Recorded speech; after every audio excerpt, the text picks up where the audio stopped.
Bismillahirrahmanirrahim. Alhamdulillahirabbil alamin. Assalatu wassalamu ala asrofil anbiya'i wal mursalin wa ala alihi wa sahbihi ajmain, amma ba'du. Pertama-tama marilah kita panjatkan puja berserta puji syukur kita kepada Allah Subhanahu wa taala yang telah memberikan kita taufik beserta hidayahnya sehingga kita bisa menyelesaikan tugas ini. Kedua kalinya, tak lupa pula kita haturkan sholawat serta salam atas junjungan alam Nabi besar kita, Nabi Muhammad Sallallahu Alaihi Wasallam, yang telah membawa umatnya dari alam yang gelap gulita menuju alam yang terang menerang, yakni ad-dinul Islam. Baiklah, untuk mempersingkat waktu, saya Linatul Badra ini akan mempresentasikan tentang invertebrata dan vertebrata. Insang pada invertebrata dan vertebrata. Insang invertebrata. Insang juga terdapat dalam cacing folihead laut, misalnya Arenicola. Pada hewan ini, insang adalah modifikasi Parapodia. Dalam beberapa molus, misalnya ikan lamella cabang Maltulus, memiliki fungsi sekunder karena mereka terlibat dalam pemberian makanan yang tidak perlu. Dalam hal krustase, yang terutama adalah Malactosa atau kepiting, lobster, dan lain-lain yang memiliki insang. Pada binatang ini, insang biasanya diambil dari bagian dada atau kadang-kadang bagian perut, biasanya tertutup dalam carpet tersebut. Yang kedua, insang vertebrata. Banyak vertebrata hanya memiliki insang eksternal selama tahap pengembangan tertentu, misalnya ikan dan larva amfibi. Insang internal jauh lebih umum. Insang paling baik dikembangkan dan dipahami dalam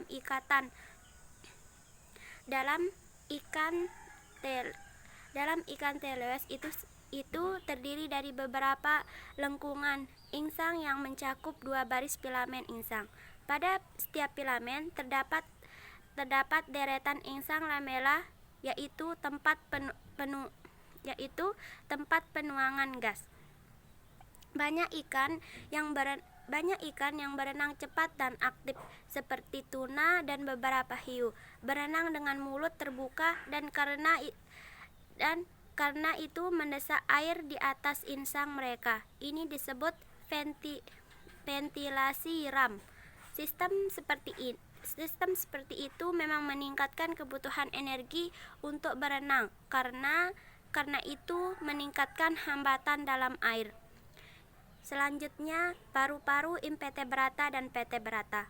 Paru-paru adalah ingross dari permukaan tubuh sebagai lawan gas yang tonjolan dan merupakan alat penukaran gas dari hewan bernapas udara.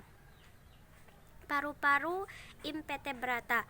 Beberapa kelas moluska, misalnya siput Plumonate, paru-paru ditemukan di bagian belakang binatang seperti tempat rongga mental menyatu dengan bagian belakang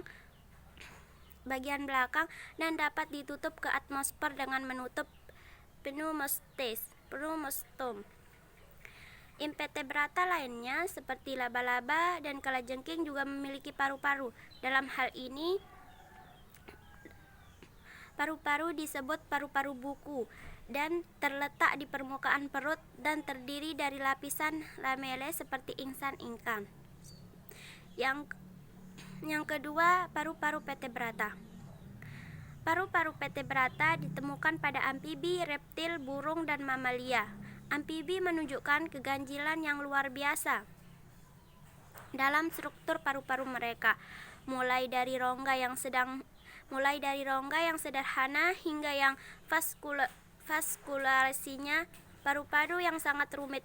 Udara masuk dan meningkatkan mulut hampir terus-menerus, sebagaimana terlihat dari gerakan mulut dan konstan pada binatang-binatang ini.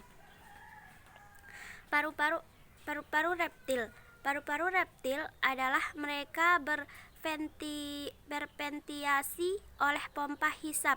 Gerakan rusuk luar menghasilkan pertumbuhan tekanan subvertikal dalam rongga dada di mana paru-paru berada. Udara di lingkungan hidup pada tekanan yang lebih besar daripada di paru-paru, sehingga udara bergerak ke dalam ke dalam, menurun kemiringan tekanannya. Selanjutnya, paru-paru mamalia. Paru-paru mamalia lebih rumit dan morfologi lebih rumit daripada paru-paru reptilia. Udara ditarik ke dalam paru-paru, ke paru-paru lagi oleh mekanisme pompa hisap. Udara masuk melalui trakea yang mulai serangkaian bifontisional divisi berakhir di alveoli. Baiklah, sekian dari saya, kurang dan lebihnya mohon dimaafkan. Assalamualaikum warahmatullahi wabarakatuh.